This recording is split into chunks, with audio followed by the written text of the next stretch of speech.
Now then guys, today we're doing our very first inspection of the year.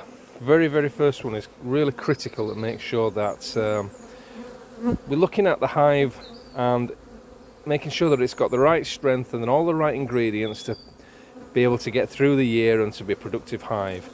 Here we have a hive that I've just done a really quick inspection on, and it looks like we have bees pretty much across 9-10 frames. It looks like a nice strong hive.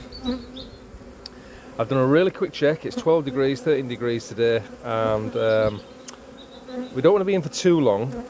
Certainly don't want to do any damage to the queen, but we just want to make sure that a few things are there. First of all, that there's still some stores.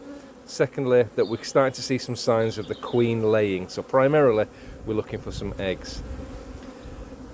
This particular hive, whilst it looks strong, I can't find a single egg. Not one single egg across the whole 11 frames here. And it's taken a bit of time. I can't find one single egg anywhere. Can't find the queen, but that's not really critical. What I really want to do is see an egg. There's certainly no brood. There's no brood, there's no signs of any brood, and I can't find a single egg. So if I'm correct, what this means is that this hive is now hopelessly queenless. And here we are coming up to the end of March. There's no drones anywhere out flying, so we're certainly not going to get a chance of getting any queens raised right now at the minute. But if we have a hopelessly queenless hive, what that means for us is that this hive is doomed for failure. Now, what can I do about it? Clearly we have plenty of bees left. Obviously this was a big hive going into winter. This was one of our heather production hives, so it was very full. If the queen has gone, if she has died off, then obviously with no brood, obviously these are all winter bees which are due to die off in the next 3 or 4 weeks, 5 weeks anyway. So this hive is just going to dwindle and die off. So there's two things that I need to do right now at the minute. One is I could either introduce a mated queen, which I could purchase from somewhere, which I'm not going to do. First of all, I want to identify is if I am correct or not. The best and easiest way to find out is if I'm correct is to put some eggs in here.